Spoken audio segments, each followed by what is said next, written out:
thank you all for coming. I'm very impressed.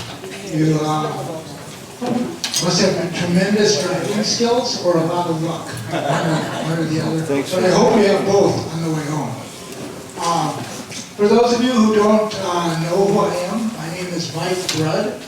I'm one of the co-coordinators of Door County Indivisible.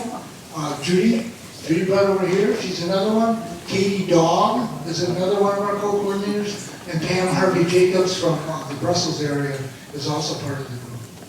But this event tonight is being sponsored by the Fairmaps Task Force of Indivisible. And that task force is once again me and Judy and Jim Black, who's sitting back there, and Renee Fiedler, who's walking right over there, and Jack, who's out here, I guess, and Glenna Peters, who's back there, and Karen is with somewhere, there she is, and Don. And we're going to introduce Senator Dave Hansen is here somewhere, there he is, right over there, and we'll be making some comments later on. And then these two gentlemen here behind the cameras, they're from the Milwaukee Video Hub. They will be videotaping tonight's event and putting it on YouTube, and we'll be able to access it ourselves for whatever we might want to do with it. Dan has told me that the mics are on the cameras, so if you have a question, we'll either try to get you this mic, or we'll have to repeat it, and they're going to try to maybe get a close-up of the people that are asking the question, so you can get recognized. I've also been asked to check if there's anybody that's here with somebody they shouldn't be here with. In other words, there's somebody that doesn't want to be on camera. Raise your hand now. We'll record that and then delete it. Okay, everybody's good. Okay, well, just a quick introduction here. We are tonight kicking off a campaign to have a countywide referendum asking the state to set up a nonpartisan system for redistricting. And in 2014, the county passed a resolution endorsing the concept of nonpartisan redistricting. That was 5 years ago, and we still don't have nonpartisan redistricting. So we want the county to join with the other counties on this map, 8 of which have also passed a referendum, a bill having a countywide referendum. And so tonight, we're trying to kick off that initiative here in the county. We'll explain more detail about what we are going to do here in Door County after we learn more about gerrymandering. So tonight, you guys saw, you had a drive. Matt came up here from Milwaukee. He lives in Madison. Matt Rothschild from the Wisconsin Democracy Campaign. He came up here to talk to us about the origins of gerrymandering and what we as citizens can do to cure the problems that it creates. So Matt?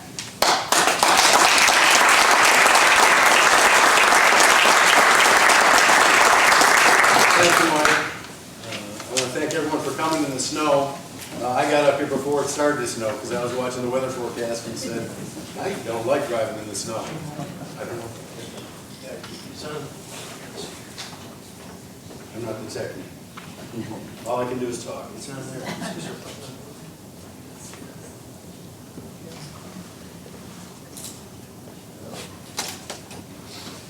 We good? Oh, you can use the hand mic, sure.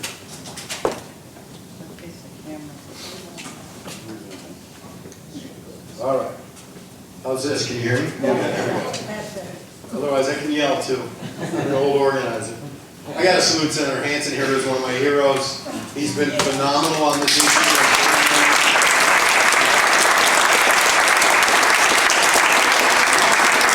A leader at every session on this issue. He's there at the press conferences when we need a speaker. He's just always there. That's the thing about Senator Hansen that I love the most. He's there during Act 10. You know, he was there on money and politics issues. He's there now on this insulin outrage where consumers have to just pay ridiculous amounts of money. He's leading that. He's an amazing legislator. Anyone who's in his district, is honored to have him there. I want to thank Mike and Judy for taking me out for dinner at Casey's tonight. I also, while I'm doing restaurant reviews, I had breakfast at the Village Cafe, and it was terrific. Kim said she was coming. I don't see her yet. She'll come in later, and I'm staying at the Lullaby because I don't want to drive through the snow on the way back, which I thought I was going to, but I'm a quart low here. I'm feeling a little cold and the flu, so if I'm more incoherent than usual, ask me some questions afterwards to clarify that. I want to thank Indivisible Door County for organizing this event.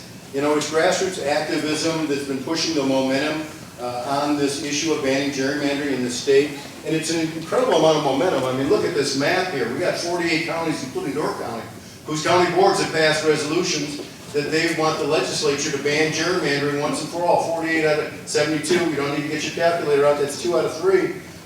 And a lot of these counties are pretty red counties, as you can see. I mean, look at them, Langley, Oconto, Waupaca, not exactly hotbeds of radicalism necessarily, certainly not Dane County. But this thing is sweeping across the state because of the grassroots activism of groups like Indivisible Door County, the groups all over the state, activists in every county, including those white counties that we're going to turn purple almost every county. I'm not going to stop until we got 70 of those 72 counties turning purple. So I commend you for your grassroots activism. Actually, it's grassroots activism that's made anything good happen in this country forever and a day, including women's suffrage, civil rights movement, the great nonviolent revolution of our time, which is the gay and lesbian movement. It's the grassroots activism that makes it happen. I hope you like that sheet of quotes I passed out on your chairs. I evidently didn't bring enough, but I'm still like a little college kid. Whenever I see a good quote, I pin it to my wall at the office, and so this is a collection of some of the quotes that I find inspirational. I love the E.B. White quote. You know E.B. White from Charlotte's Web days. I awake every morning torn between the desire to improve the world and the desire to enjoy the world, which makes it hard to plan the day. that just hits my phone, a funny bone every time I read it. And we're gathered tonight to try to improve the world, and I think we can enjoy the world too at the same time, especially if we do it with friends, in community, which is what I'm seeing out here. A lot of people who obviously have done a lot of work together, and our friends and neighbors. That's the best way to do it. I've been doing this political work for 40-some years. I'm 61. I started out in the anti-apartheid movement on campus and worked for Ralph Nader for a couple years, then came to the Progressive magazine, not knowing a soul there, and worked there for 32 years, first with Irwin Noel, who you may remember from the Blair NewsHour, and then was editor and publisher for a while until I couldn't stand running a print magazine in the internet age, and I moved over to the Wisconsin Democracy Campaign. And the Wisconsin Democracy Campaign has been around for 25 years. We expose and track money in politics. That's one of our primary functions. We have a database on our website. Our website is wisdc.org, W-I-S-D-C for democracycampaign.org. And you can go there and find out who's giving money to your legislators, who your neighbor's contributing to. If your neighbor's contributing, just type their name in and boom, up it comes. We also track the PACs, and we try to put a best guess on the dark money. You know, at least we should be able to know who's paying for the mud that's splattering our screens at election time. I mean, that should be a bare minimum, but we don't even know that. But what we try to do is at least put a total dollar amount that some of these groups spend when they don't have to disclose who their donors are. And they get away with this because the U.S. Supreme Court and Citizens United said that these outside groups, and in Wisconsin Right to Life, another Supreme Court case, these outside groups that they claim to be issue advocacy groups, so long as they don't use the magic words vote for or vote against, can say anything they want and not disclose who's giving them the money. And so that's why you had those hideous ads against Tammy Baldwin, call center Baldwin, tell her to stop, you know, putting pillows on the faces of veterans in Toma, or whatever lurid things they were saying about Tammy Baldwin. And that would not count as a campaign ad, so they don't have to disclose who's giving them money. So we work on this all the time, this money in politics issue. In fact, in 2015, Senator Hansen will well remember that the legislature passed a horrible new law, and Walker, of course, signed it, that gave rich people and corporations much more power over our democracy. Rich people now can give, rich and poor alike now in Wisconsin can spend $20,000 on their favorite candidate for governor. Rich and poor alike now can spend unlimited amounts of money in writing checks to political parties. There used to be a $10,000 aggregate limit on what anyone could give to any politician or party, and that was thrown out by the McCutcheon decision in the U.S. Supreme Court in 2014. So there's an expression that used to be relevant among rich political folks in Wisconsin that you never hear anymore because it's antiquated, it's obsolete. That expression was, I've maxed out.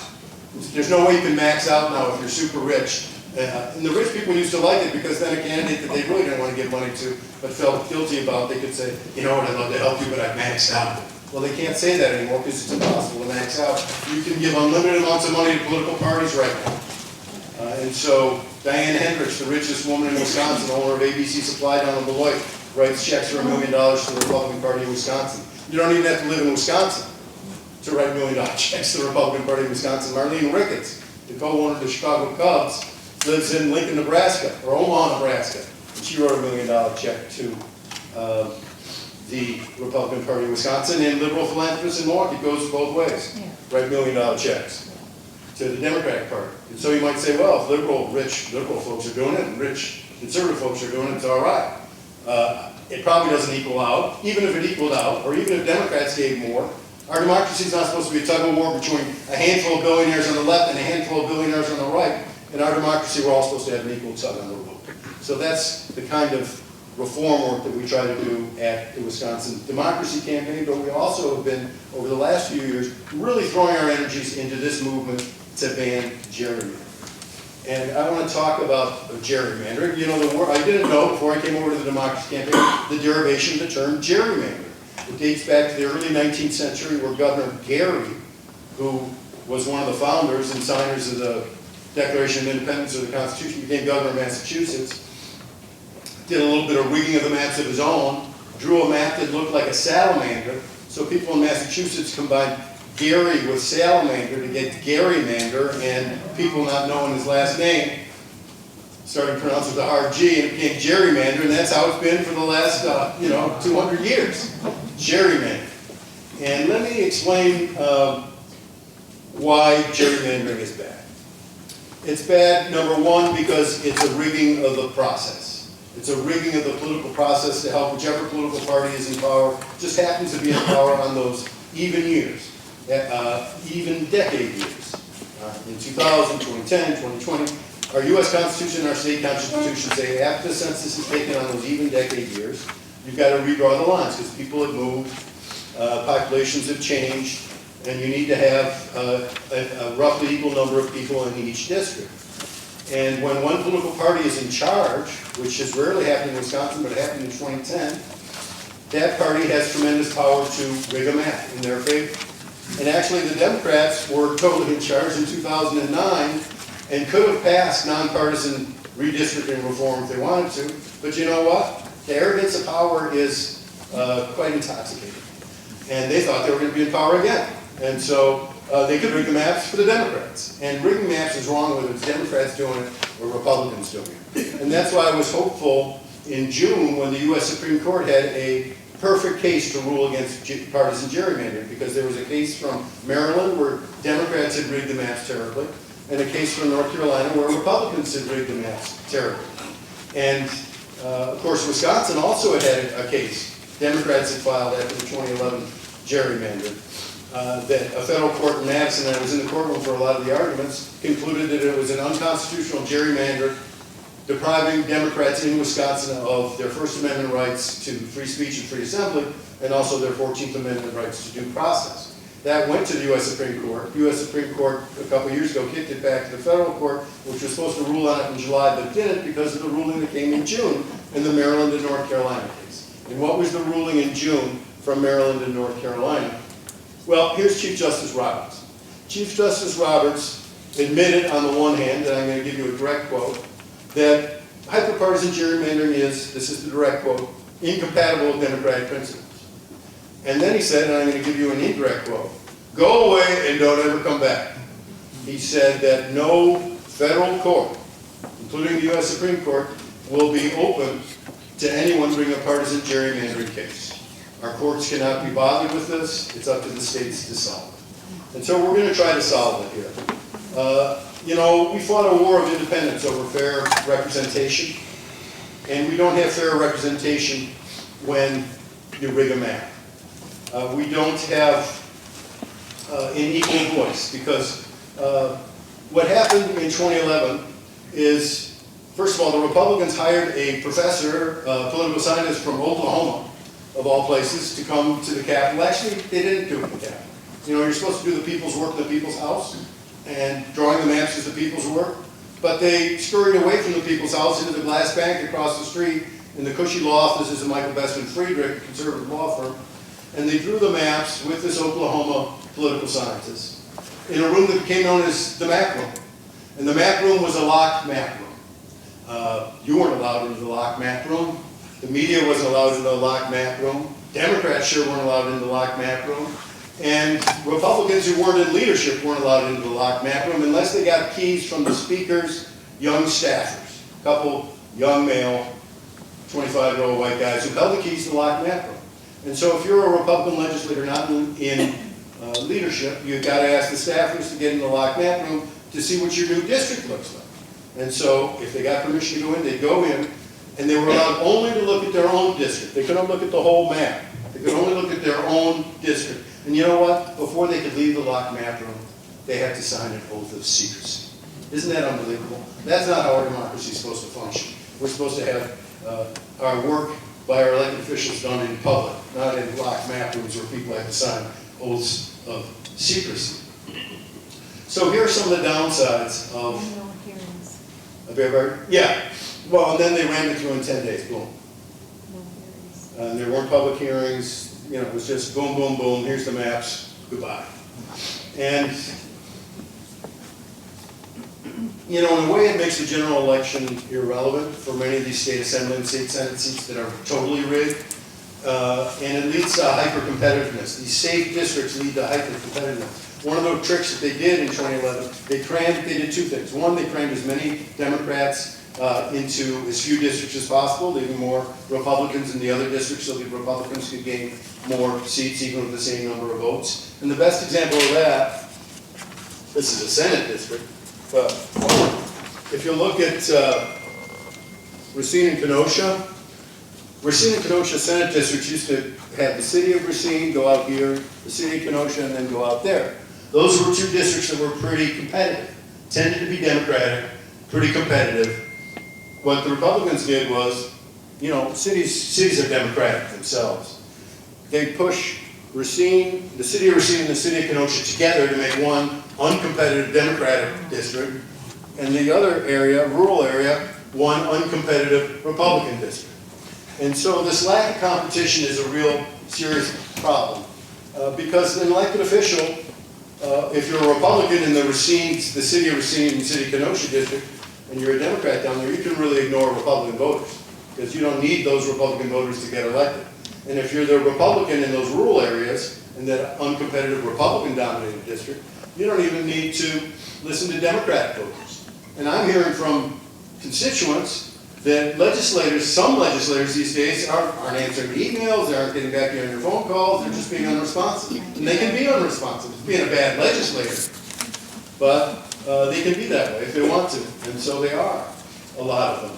And then there's another thing that collides with the money in politics issue, and that is that any elected official who wants to vote his or her conscience is kept in line by the fear of being primaried, the fear of the elected official, the bosses, Speaker Boss, or Fitzgerald, saying to one of their members, and it's true on the Democratic side too, if you stray from the party line on this, you know, you can be all high and mighty if you want, but guess what? You can lose your job. Because I'm going to find someone in your district, and I'm going to give them a ton of money to run against you, and you're going to be beat. So you decide, you want to keep your title of senator or assembly person, or do you want to go out and try to be, this amazingly courageous person that no one's ever going to remember? And because of campaign finance reform, these legislative leaders have a lot more money, because in 2015, another change that happened was they allowed corporations for the first time in more than 100 years to give directly to political parties and directly to legislative campaign committees. And the people who run the legislative campaign committees, which I didn't even know existed before I came over to the Wisconsin Democracy Campaign, are the majority leader. The Speaker of the Assembly, Boss and Fitzgerald and Hansen and Schilling. They get the money. They get a pot of money to help elected officials or other candidates get elected. And so they have a lot more power than ever before to do it. And so, as a result, and I've been in the Capitol testifying on a lot of issues. What struck me over the last 5 years is how high school it is. How rude some of the legislators are when someone is testifying about something they don't agree with, which is usually me. And they're rude to their Democratic colleagues, especially before Peters became governor. I mean, they had total control, and they were just sniggering when someone would try to propose something that they didn't agree with or that they knew they had the power to squelch. With hyper-partisanship that stems from gerrymandering and money in politics, compromise becomes nearly impossible. And even plain old common courtesy goes out the window. There's no percentage for it. So it's a real issue. And it's an issue now that is galvanizing people across the state and really across the country. And I think it reflects just the feeling that people have at a visceral level, at a gut level, that, you know, the system's rigged. And actually Donald Trump, no matter what you think of him, has a good antenna on the populist sentiment. And I remember the first Republican debate, when Trump is up there with Walker and all the other candidates. Of course, Walker isn't casting a shadow under the lights or anything and shrinking down to almost invisibility.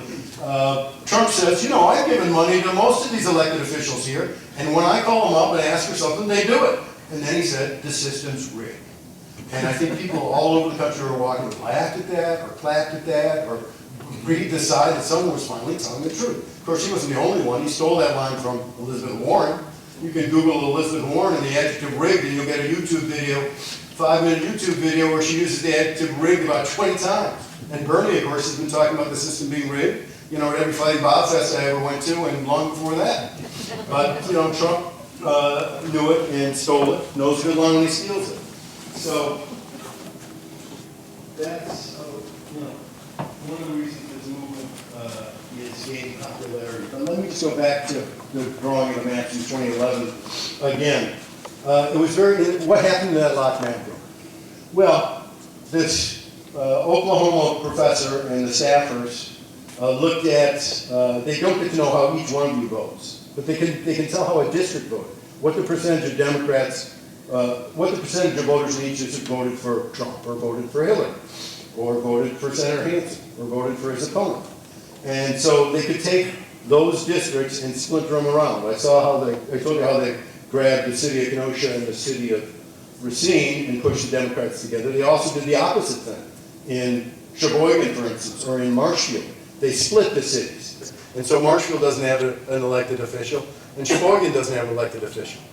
And so those areas that used to be represented by Democrats, they're splintered, now are represented by Republicans, and it was quite conscious. You know, sometimes you hear critics of the movement to ban gerrymandering say, well, it's just because Democrats, you know, they all live in Madison and Milwaukee. Of course, you know, there's a disconnect between the number of voters and the number of seats. But why would they have taken so much calculated care to draw these crooked maps? And it wasn't just one map that they were drawing in this locked map room. They had aggressive map 1, aggressive map 2, aggressive map 3, up to aggressive map 9. And by aggressive map, each subsequent map that they drew with the same number of aggregate voters statewide predicted a higher percentage of Republicans gaining in the next election, with keeping the same number of voters constant. And you know what? They knew what they were doing. For instance, take last November. Statewide, Democrats, if you count up all the votes for Assembly, Democrats won 54% of the votes in Assembly races tallied up statewide. Republicans won 63% of the seats. You know, that's pretty good rigging if you can get away with it. And they got away with it. And so what we need to do is not let anyone get away with that again. And we don't have to reinvent the wheel. That's the beauty of this. Iowa solved this problem 40 years ago. Iowa solved this problem by saying, we're not going to have the electeds draw the maps. We're going to have some nonpartisan civil servants draw the maps. This is the so-called, with real specific criteria, because cynics out there might say, well, career civil servants, there's no such thing as a nonpartisan person, even though they are obliged to be nonpartisan. But so what the Iowa legislators did when they passed this law giving them nonpartisan independent redistricting, which we want here in Wisconsin, they put into the law some real specific criteria that said you cannot use that demographic political data about how this district voted, or what percentage of Democrats in this district voted this way, and what percentage of Republicans in that district voted that way. And you can't split up cities like, happened in Sheboygan or in Marshfield. And you got to keep county borders and natural borders like rivers and streams to the extent possible. You can't just go chopping willy-nilly. And so these specific criteria help keep the maps independent and fair in Iowa. So we've been trying to pass the Iowa model now for years and years and years here in Wisconsin. And the good news is that the people of Wisconsin are with us. There was a Marquette Law School poll that came out in January that said 72% of Wisconsinites want to ban gerrymandering. And this is the number, the two numbers beneath that that really grabbed me. 63% of Republicans agree with it. 63% of Republicans. And 76% of independents. So this thing crosses ideological lines. People just want a fair, level playing field. And enough of the manipulation by the powerful when they grab as much power as they want, and give everybody a fair shot. And so that's why we got these 48 counties to pass these county board resolutions. Most of this, I know Door County passed it in 2014, the county board here. Most of the county boards have passed this in the last 5 years. This thing is really snowballing.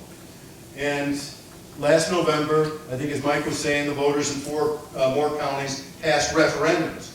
And I'm all for referendums. I want referendums in every county and even in towns and cities. I was up in Newbold. Anyone ever been up to Newbold in Oneida County? I spoke at the community center to a group kind of like this. The community center was kind of hard to find. In fact, it didn't have street address. And if you went past, Newbold is north of Rhineland, and if you drove past the one building there, you'd pass the community center. As I did, I had to turn around. But we had a town hall meeting there, kind of like this, and lo and behold, Newbold, the town of Newbold passed a referendum in November by overwhelming margins. The counties last November, Eau Claire, 74%, Lincoln County, 65%, Sauk County, 72%, Winnebago, 69%, and in April, La Crosse County, 77%, and Vernon County, 71%. And those are on top of Dane and Outagamie have already passed. Speaking of Lincoln County, I've got to give a shout out. He's not here, but this is the guy who's really helped this movement go. And it's an interesting little anecdote. I won't go too long about it, about how social change also happens. Hans Breitenmoser is a county board member in Lincoln County. I got a call from Hans in January of 2017. I'm on county board here in Lincoln. We can't get anything done. The folks in Madison are taking away our local control, which is another serious issue. They passed more than 160 laws taking away local control from local county and municipalities.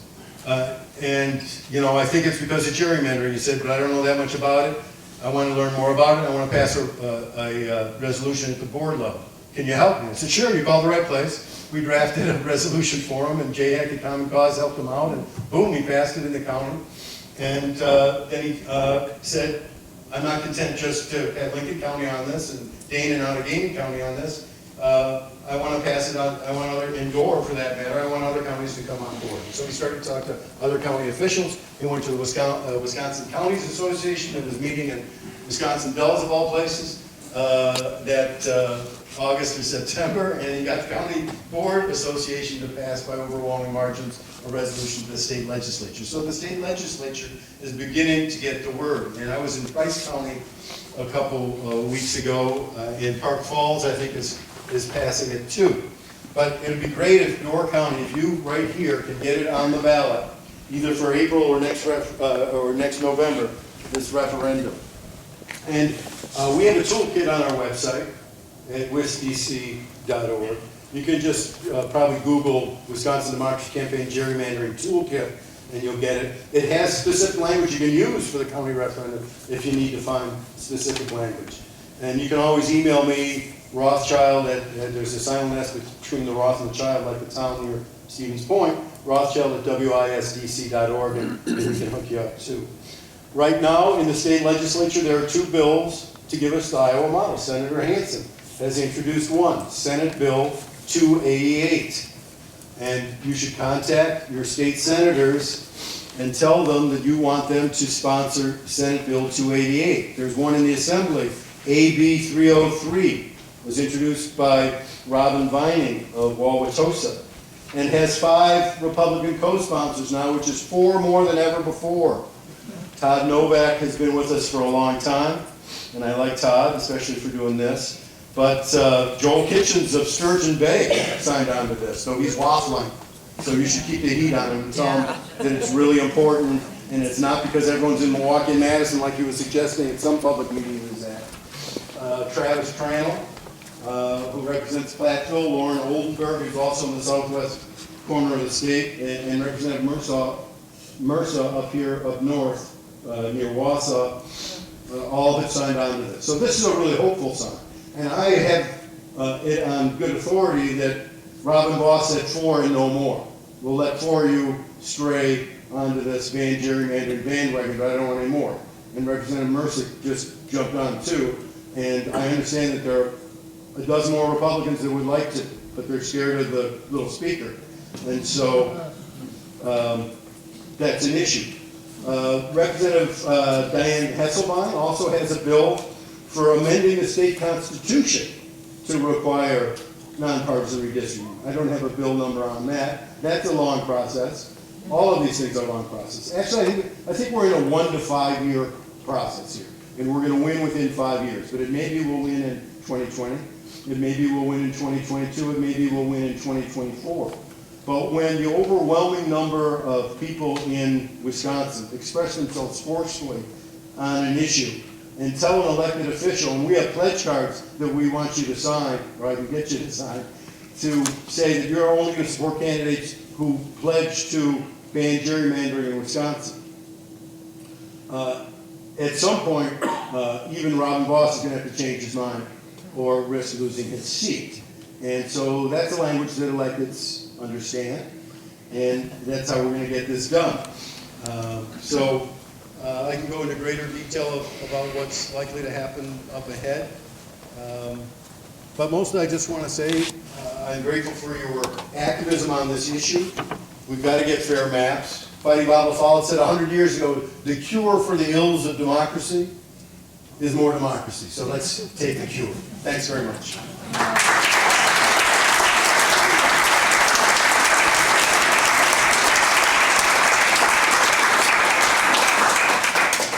Thank you, Matt. Dave, do you want to say a few words about your bill? Sure. And then we'll ponder some questions, and we'll take some questions. I'll keep it brief. Interesting to note, back in 2011, they gave me 30,000 new constituents. One reason only, Senator Lissay, former Senator Lissay, said, you can't win. There's no way. You will lose. You're not going to like Bellevue, De Pere, Leadview, and Glenmore. You're not going to like losing a good part of the west side of Green Bay where I grew up. You're not going to like losing Howard, Pulaski, Pittston, and Chase, because you, over time, you get an affinity for the people you represent.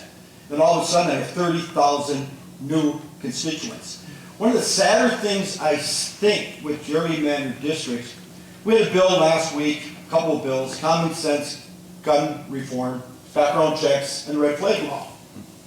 And I really didn't know to this extent that 3 people could kill any bill. Because the old Hastert rule at the federal level means you got to have a majority of your own party to bring it out. So 3 people could kill that. They killed the homeless bill. And we're talking about when the lame duck came forward, when they went after Governor Evers in December, right after he was elected, 98% of our contacts, all of our contacts, Republicans and Democrats, said they were against it, but they totally ignored it. And then it was like a high percentage for redistricting, 82% for gun reform. So they just ignore it because they're in districts that are safe. And that's why gerrymandering is so important. But our bill would be, unlike them, we'd have 8, we changed it to 8 public hearings all over the state And they couldn't all just be in Madison, you have to have some north of 29. You know, and it's all about transparency. I didn't find out what district I was in until it was already done. They signed their oath that they would tell nobody. We weren't allowed in that locked room. But going back to 2009, we as senators were ready to pass redistricting reform. But the Assembly wouldn't let it happen. And that's the facts. It's pretty sad, of course. What we would have done probably wouldn't have been very nice either. But it would have been a hell of a lot better than what we got today. Because these districts were drawn with unbelievable mathematical formula that allows them to beat 1914 in the state senate. And as Matt mentioned, 63-36 in the assembly. In a state, in constitutional election, we swept, all the Democrats swept those positions. But it's so bad. Governor Evers reached out to them immediately, and they stabbed him in the back over and over again. And that happened the other day with an appointment for the Secretary of Agriculture, Consumer Protection, Matt Pfaff. And what happened there is they didn't like it because he was fighting for farmers that are suffering mental illness and were having a higher incidence of suicide. So it's just like, you know, why can't you just listen to the public and all the percentages on all these different things? The governor's budget was much more popular in the state than what they did. They cut his education funding, you know, the way they funded transportation rather than the gas tax. They increased your registration fee $10, and title transfers by about 100%. So they're not responding to the public enough because those districts are safe and they've been gerrymandered.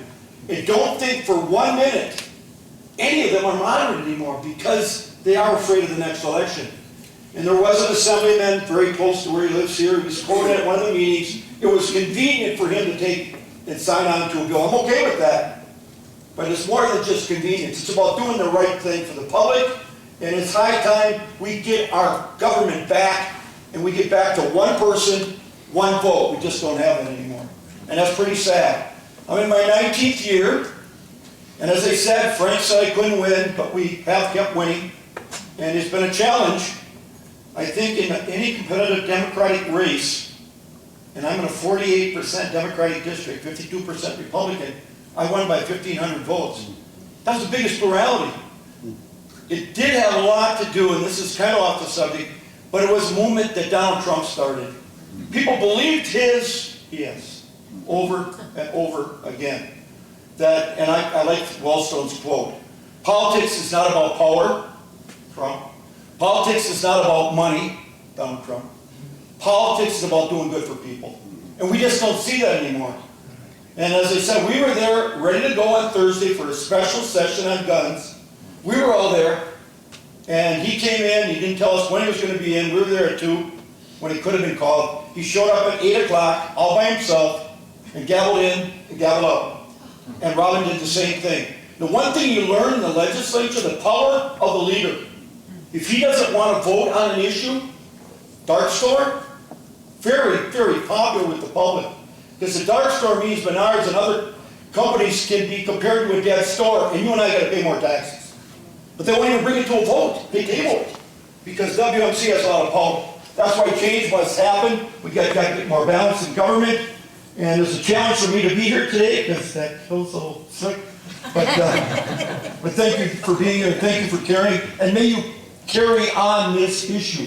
We've got to make it work, and we've got to give our democracy back to the people of this state.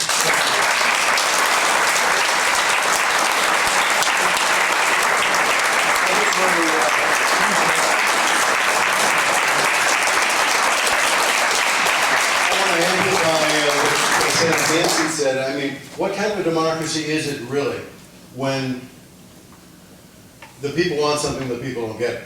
People want gerrymandering banned, they don't get it. People want common sense gun reform, they don't get it. People want Medicaid spending, they don't get it. It's a democracy that's dysfunctional. And it's dysfunctional because of gerrymandering, and it's dysfunctional because of money in politics. A lot of elected officials view their donors as their constituents rather than people who actually vote. And that's a serious problem. Before we take any questions, I've been derelict in my duties here. We got Bob Boltman from the county board here. would you like to make a comment or two on the issue? This whole process that we're talking about kicking off here will go through the county board. And I really appreciate the fact that. The village administrator's here. Oh, yeah, Ryan Heisey's here, Ryan, from Egg Harbor. Any other elected or? Kathy Ward is here. Kathy Ward from Liberty Grove is hiding back there. It's Ryan's fault. He's so They're right there, Don Hiller. So shoot me, I'm sorry. There's another one back there, oh, yeah. Roberta Thielen. Roberta with Thielen Bailey's is back Harbor there Town too. Board. Bailey's Harbor Town Board. So we have some, one more. Miles Danhausen. Art? Miles Danhausen, Egg Harbor Town. Oh, Miles, that's right. Hi.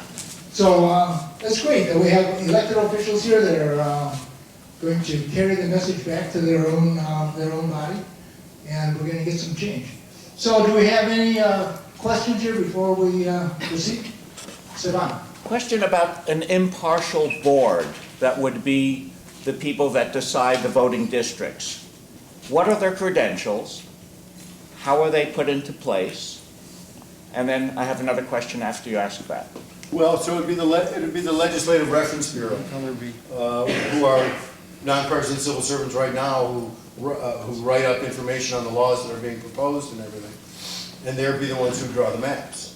And I think what they will say, the Republicans would agree with you, there's no such thing as nonpartisan. But if there is any group that is nonpartisan, it would be them. But the fix is having the specific criteria in the law that says you can't use this political demographic data when you're drawing districts. And you've got to leave natural boundaries and city and county boundaries the same. And the rest of the story is Iowa's had it for what, 40 years? 40 years. No controversy, for a lot of money, and our redistricting, Republicans did, challenging court costs, what, $2 million? Yeah. It continues to cost $4 million the $4 last million. time around, and Iowa does it for pennies on the dollar. Well, you basically answered my second question about how does somebody come to that without having an impartiality? Supreme Court judges, do we all have feelings and thoughts about things, and how do you come to it and not execute that in some way? But you've basically said... My brother's got a sense, he figures you could do that with a computer and do it a hell of a lot better than they did. In a much Oh, you can more do it mathematically. So Mathematical I've had mathematicians call me up and say, look, we can program this and do it in a jiffy. in a fair way, though. Yeah. The algorithm, right? Yeah, you got it. What they did was unbelievable, their mathematical formula, for them to pull it off the way they did.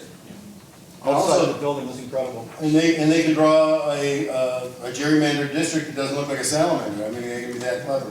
And they took out a really good senator, Julie Lassa, by dividing Stevens Point right in half. That was her strength. And that was a very, very long district, too. And Mary Sue Bruwink in Marshfield, too. They took her out the same way by splitting Marshfield. Can you give us specific actions we should be doing to Absolutely. get there? So we need to get more legislators to sign on to Senator Hansen's bill and Robin Vining's bill.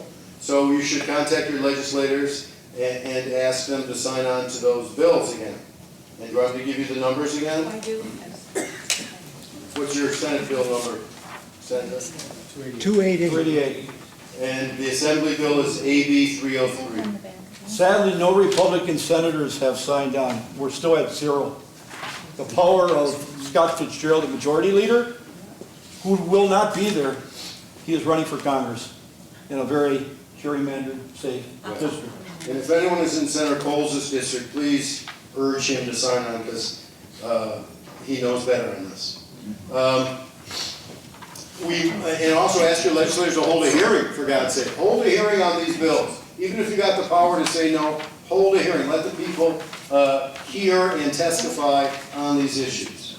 And if there's not going to be a hearing, I want us in the nonprofit sector to hold a people's hearing in the Capitol and invite people to come on. And certainly Senator Hansen and Representative Vining would talk about their bills there. Another thing, get Supreme Court candidates on record on this issue. There's a big Supreme Court race in April. Maybe they don't want to get on the issue. Try to get them on the issue when they're coming to town halls.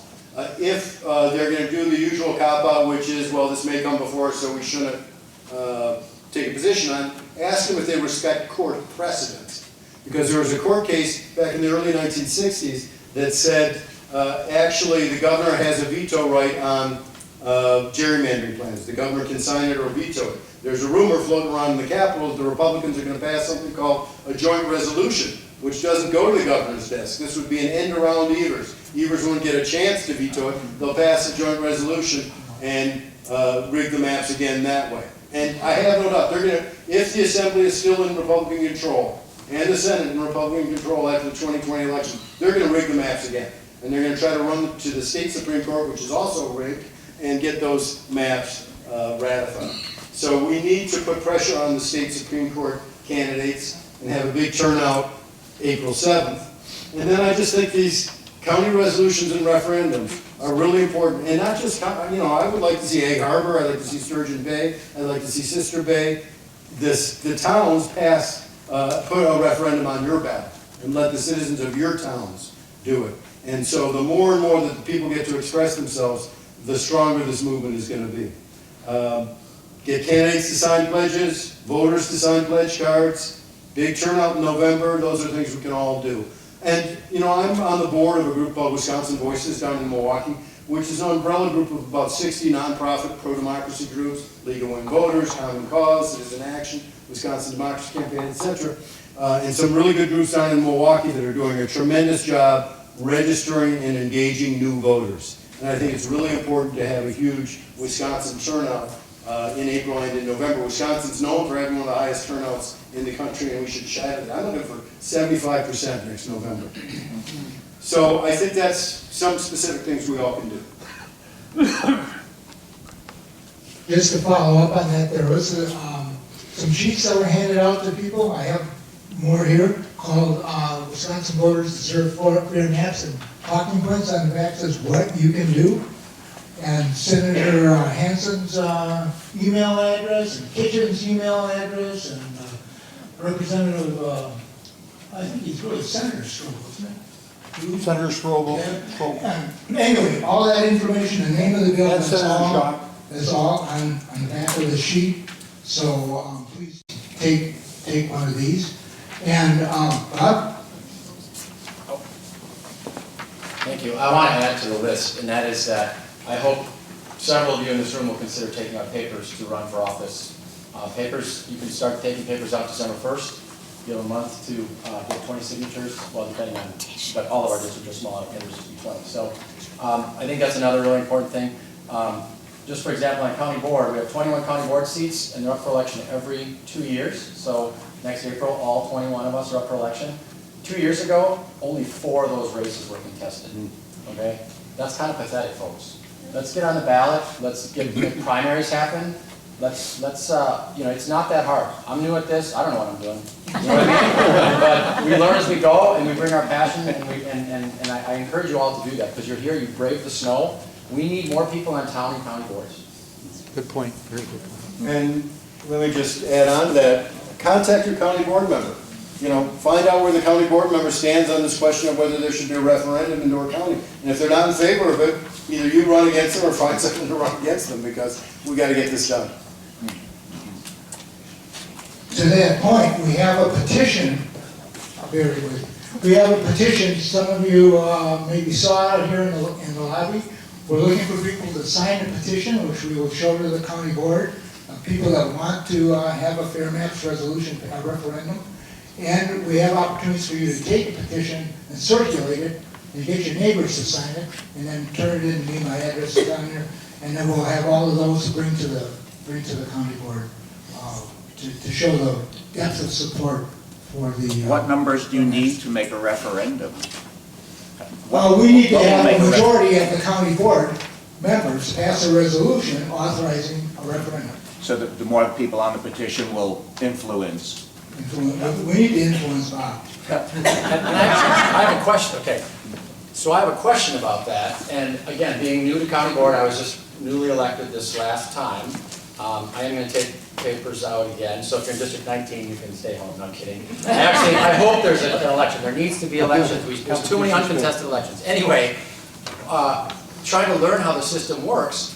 One thing we hear from county board supervisors is, well, a referendum doesn't have as much weight down in Madison, but because we're elected, our resolution holds more weight. And I'm wondering if you have any advice about that, or what, help me understand, or help me maybe unpack that a little bit, or what do I say to my colleagues who say, I don't want to do a referendum because that doesn't hold as much weight. It's the resolution we pass that then has more official weight than the people's voice somehow. I'm confused about how that argument works. But I hear it a lot. Well, I'm confused about it too, but I do think that there's real power in a democracy, letting the people express themselves.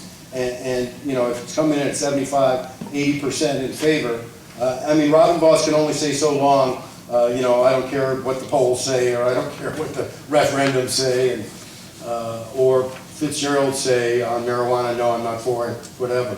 And I think this is what's going to happen at some point, that there'll be a coalition, a huge coalition that just says basically, listen to the people, listen to the citizens, stop ignoring what the people want, across the board on all the issues we've talked about today. And so a referendum is really important for that. I just got a shout out for the Marion County Board. We've been dealing with an issue of like PFAS, the fire foam, Tyco, Johnson Control used, and we wrote letters. In fact, John Nygren wrote a letter, and they put a resolution together. It wasn't a referendum. 28 of 29 supported clean water.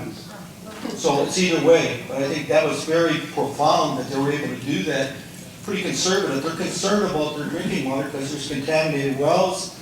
There's been PFAS spread on farm fields, and we're fighting that good fight. We've got the Clear Act, which will really make it a lot better and hold Johnson Control and Tyco accountable for really polluting badly. So it can be a resolution, be a referendum, do both. Question? Obviously, this is in a Government 101 class. With the assumption of fair mapping, what are the responsible reasons for every 10 years after a census to look at the map? The reason it's in the Constitution is the founders understood that over a certain period of time, people move. A lot of people can move out of a state or move out of a district, and so the populations are different then. And you need equal populations in each district, and what if everybody moved to Madison? And then you'd have to carve Madison into 99 districts. So I think if the Democrats were rigging the map, they take the east side of Madison and send it straight up into Columbia County. But anyway. They do whatever. But it's just a question of, the 10 years thing was kind of random, and every 10 years it's a random thing, but it's in the Constitution. And it's done to reflect that we want to have a representative democracy with the census, and the census tells us how many people are in each state, and then it's up to the states to divide those people accordingly into equal numbered districts. Thank you.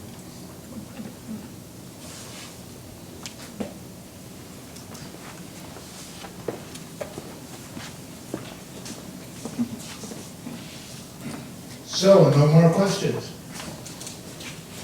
Got one back there. One more, where? Oh, I think you can hear me.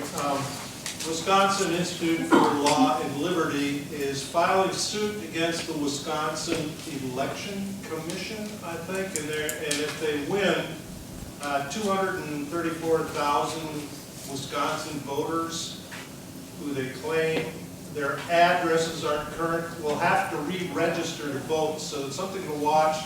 Tell your friends, make sure your registration to vote is current. So that's another message. What did Trump win Wisconsin? By 25,000 votes. So if they take 200,000 off the rolls, and with everything else they've done to suppress the vote, voter ID and all that, it makes it difficult. We've got to make sure everybody's registered. I don't know, that Will group is pretty interesting, pretty right-wing, and they'll do anything to keep power. But hopefully Governor Evers and the legislature will be smarter than that. Our courts, not so much, but. So if you move, make sure you're registered. Yeah, you got to register. Once you move, you got to re-register. And if your kids have moved, or your grandkids have moved, or your pothead sons no longer live in your basement, make sure that person is registered. I have a couple of those. Well, I just wanted to let everyone know that if there's any of you that are passionate about this issue, There are about 7 or 8 of us that are meeting on a regular basis, and we'd be delighted to have anyone come and join us. And what we're going to be doing next is to go to each and every county supervisor and have a conversation about this proposal. And what we're particularly looking for is people from each one of those districts, county districts. And so we're going to be searching for folks that are outside of our little group of 8, but who may live in that district, so that we can have a resident of that district go along with us. So if any of you are interested in participating either in the committee or in just going and talking to your county supervisor, we'd be delighted to have you. Let us know. And thanks for coming in the snow, I know it's nice. One back here. Yeah. I'm wondering to what extent this is strictly a partisan issue.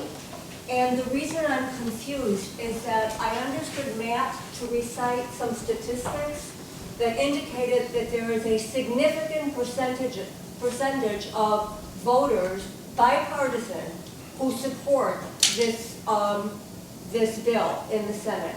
But then I also understood Senator Hansen to say that there are no Democrats who are sponsoring it. So there is a disconnect there. There's no Republican senators. No Republican. No Republican senators have. No Republican How do you, senators. I think Matt would agree, they like the system that's in place, so we've got to find a way to get around them and move us forward. So It's called, this is strictly a partisan issue among our it shouldn't be, elected. it should be about one person, Right. one vote. Yeah, That your yeah. vote really matters, and that's not the case now. Oh, so among our elected officials, it is strictly a partisan issue. It's For breaking those in down. the Senate, is there are 5 Republicans in the Assembly who co-sponsored this legislation to ban gerrymandering. But in the Senate, no Republican, even though 66% of the Republicans in the state want to ban gerrymandering, no Republican in the Senate is in favor of banning gerrymandering. This is what I mean. They are not listening to their constituents, Right. even the constituents in their own party. Thank you. Here's one more. As a member of League of Women Voters, we take it on our shoulders to make sure everyone's registered to vote. And we hold voter registration meetings, sessions on a regular basis. If you want more information, or if you know that your community needs us to come and hold a voter registration, we'll be glad to do that. League of Women Voters of Door County. The league does great work all over. Since I was coming here, the league was in my office today. So they were in Madison talking to their legislators, trying to make a difference. And one of the unkindest things, how many of you here knew Pat Finderstone from the league? Great lady. And when they make the argument that the League of Women Voters are partisan, it's BS. Pat would never come to any of my fundraisers, and I understood very well where she was coming from. They were nonpartisan, and for them to make that weak excuse that they're partisan, don't believe them, it was totally wrong. She's an old Army nurse too, who just passed away recently. in the last year, a wonderful woman. Great woman. In the Green Bay League chapter. Men are involved too. Yes. If they behave. Thanks, Dan, for coming. Really Thank you. appreciate it. Thank you, Matt, Senator Hansen. I want you all to drive carefully on the way home, but before you leave,